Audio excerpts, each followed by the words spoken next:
Kung makakita ka sa imong kaugalingon nga wala sa samin, ayaw tubaga, ayaw gyud ula, ayaw gyud og lantaw sa iyang mata, kay kung makamatikod siya nga kabalo ka, magsugod na ang tanan. Ako si Aldrin, 27 anyos. Nagpuyo ko sa among ancestral house sa bukid sa Kapatagan, Davao. Kaming duhara sa akong lula, pero sukad siya na ospital, ako ra usa. Quiet ang palibot, layo sa syudad, kalinaw nga dili mabayran. Pero kabalo ka unsay kahadlok nga kalinaw, kanang bugnaw nga hangin bisan init ang panahon, kanang naay mutan-aw nimo bisan walay tawo. Maunay klase sa kalinaw nga akong nasinati sukad adtong Pebrero 18.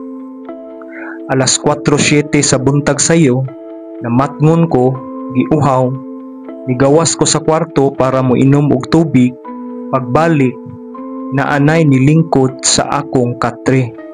Ako, maog yun na ang nawong, ang buhok, ang sinina, pero ang mata way kinabuhi, murag buta nga gipanaptan lang og panit. Nitindog siya, walay tingog, nisuway ko og sulti. Insa ka? Walay tubag, gibira niya ang pultahan ug nawala nang. Murag wala siya mabutang sa kalibutan. Abi nako damgura, abi nako hallucination ra. Pero pagkahapon, ni text si Alika, akong uyab, babe, kita ko nimo ganiha, nipalit ka og kape, i-text ka pero wa ka nitubag. Pero wala ko mugawas. Sunod-sunod ang mga murag wala, pero naa nga moments na ako'y nadunggan nga lakang sa atop kada gabi, kalit nga mag-on ang suga, bisan ako ra usa, sa banyo, madungog na ako akong tingog. Aldrin, nabangi ko. Usa ka adlaw, nag-record ko og tutorial video. Pag-review sa footage, niagi sa akong likod ang akong eksaktong hitsura, same shirt, same buhok, pero wala ko'y panumduman nga nitindog ko. Gitan-aw ra sa akong mga amigo ug gikataw-an nila ang video, pero naay mga tawong nakakita nga dili ako. Si Mang Rudy, among silingan, nitawag, Aldrin, ayaw intawon og duwa-duwa, kadlawon lagi ka gabangon sa akong bintana, nagtan-aw ra. I-close na lang nako kay murag ikaw, pero ang nawo dili ikaw. Akong pinsan nga si Julis nagsulti nga nagtan-aw ra ka sa akong kwarto gabi, bro. Dili man ka musaba, pero naara ka sa hallway. Bisan si Erika nakaingon, babe, ngano wala man ka nitingo ganiha, magduol nako sa terminal, kapula imong mata, murag kag nasuko. Wala ko sa terminal anang orasa, babe. Na ako sa balay natulog. Duda ko nga naay kalabutan ang samin. Sa banyo akong refleksyon naglingi, samtang ako wala. Ang iyang baba nagsulti pero wala siya tingog. Usa ka gabi ni whisper siya, ikaw ang bakak, ako ang tinuod. Nihila ko, dili tungod sa kahadlok, kundili murag tinuod iyang gisulti. Nangita ko og kasaysayan sa among kaliwatan. Nakabasa ko sa diary sa akong lulo nga giingon ni Lula wala na ay sulat nga 1953.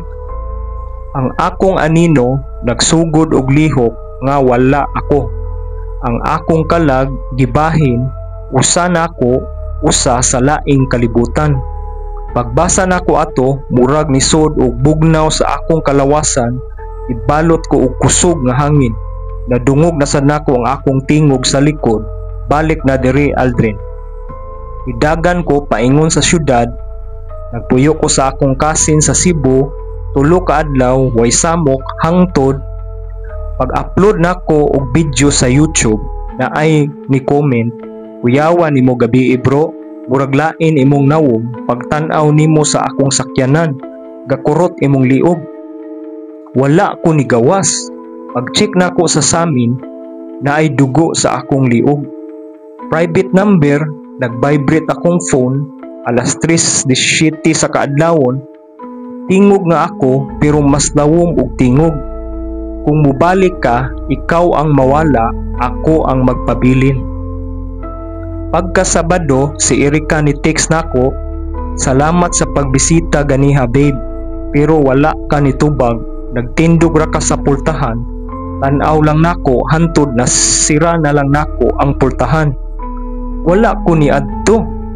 Ug karon akong refleksyon sa samin, maglihok bisan wala ko mulihok.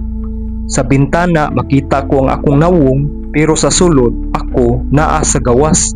Nagpalayo ko, ipa-blessing ang among balay, ipasira ang tanang bintana, tanang samin, tanan, gipintalan, pero kada gabi private number, tingog nako, usahay, duha ka ako, usahay, tulo, usahay, murag daghan kaayo nga ako ang nagsyakit.